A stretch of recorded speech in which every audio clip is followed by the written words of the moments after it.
How's it going, everyone? Welcome back to Syracuse Aviation, and welcome back to another update of Syracuse Hancock International Airport. This is the second total update for this airport for the month of March 2022. There's quite a few aircraft in this update. There's a few new components that I'm really excited to get into, and it is still being worked on, and it's not completely done yet. So we're going to see a lot more in the coming months.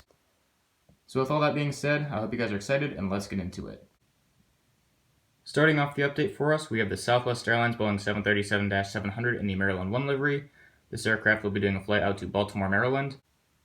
Now you can actually see two new components in this frame right here. So obviously we have a new model, the Southwest 737-700 in the Maryland 1 livery, and the glass jet bridge. So Syracuse does have glass jet bridges. They have 4, and Southwest uses Gate 1, which happens to be a glass jet bridge. So I only have 2 in this update.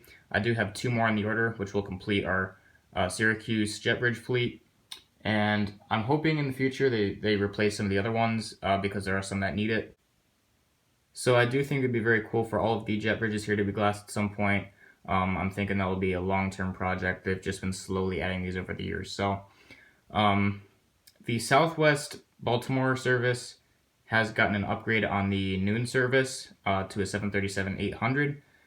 So the early morning flight is a 700. The lunchtime flight is at 800, and then it goes back to the 700 for later in the afternoon. So I don't have a standard livery 800, so I figured I could use Freedom 1, but I really like the Maryland 1 livery, and I would still really like a standard livery 800 and 700 in the Heart liveries. So I think I'm just going to keep using the 700 till we get a release of that. I could have got one in the past. I don't know why I didn't. That was a really dumb decision to skip it, but we just got to make do with what we have here. So Southwest Airlines 737-700 at Gate 1 heading out to Baltimore. And the next aircraft we have here in this update is the JetBlue Airways Airbus A320 in the Spotlight tail with fence tips. This aircraft will be making a flight to Orlando, Florida. This service has still been going on the A320 ever since it came back after the 190. So there's not much else to say there. So it's very nice to see this aircraft here. I'm hoping that Panda Models or the R Model store will do an exclusive of the Sharklet configuration of this aircraft. That would be really nice to see and be very useful as well. So not much else to see here on this side of the terminal, so we'll go onto the northern side of Concourse A. Currently occupying Gate 10 is this American Eagle operated by Piedmont Embraer ERJ-145. This aircraft is on the return flight to Boston Logan International Airport. The JetBlue service on this flight will be starting back up this summer, I believe, so I'm very excited for that. That'll be on the 190, I'm assuming. I'm hoping we start to get some A220s in here at some point as JetBlue acquires more of those. That'd be really cool to see that.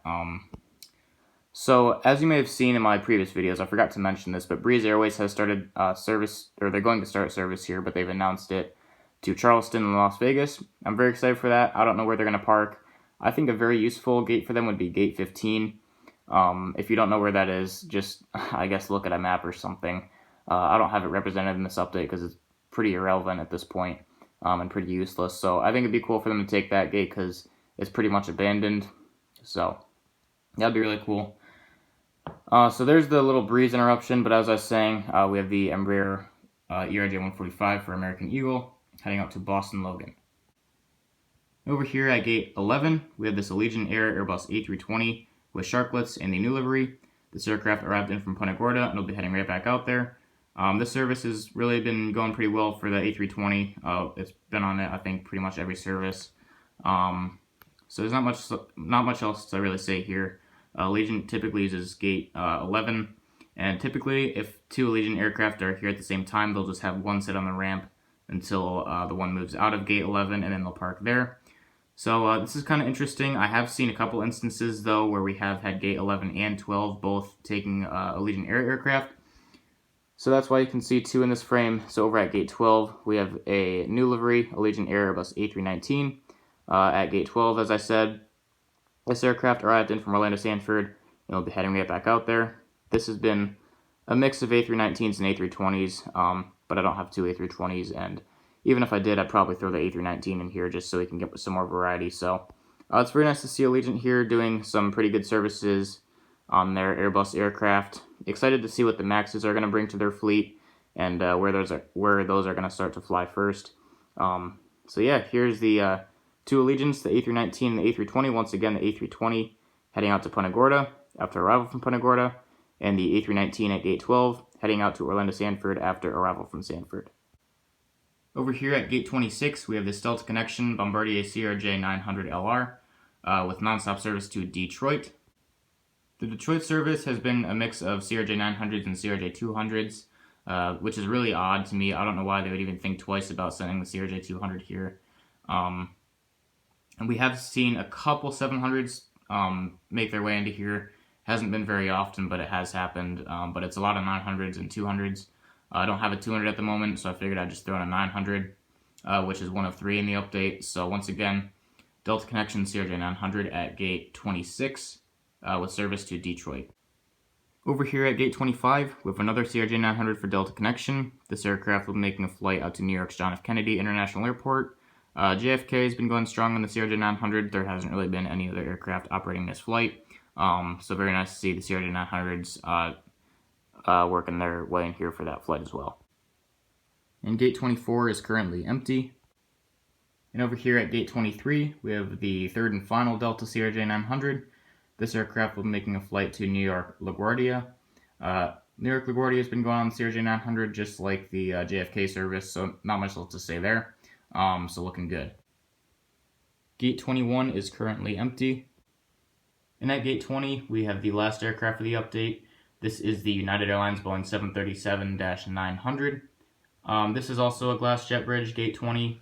Again, I don't have as many as I should, but those will come in soon, so it'll be nice to see that. But as I was saying, United 737-900 in the Evo Blue livery. This is a new model, and it is absolutely gorgeous.